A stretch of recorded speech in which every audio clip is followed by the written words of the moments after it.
बाहिर धेरै पानी परिरहेछ। एउटा सानो पेरेन्टिङ टिप तपाईँका लागि।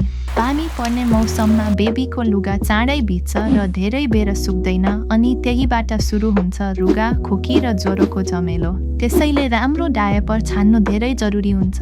क्यु बेबी प्यान्ट्समा छ जापानी जेल टेक्नोलोजी, जसले पिसाब तुरुन्तै सोच्छ र बेबीको छाला सुक्खा, नरम र इरिटेसन फ्री राख्छ।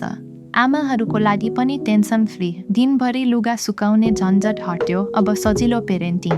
पानी जति परे पनि तपाईँको बेबी सधैँ सुक्खा, कम्फी र खुसी।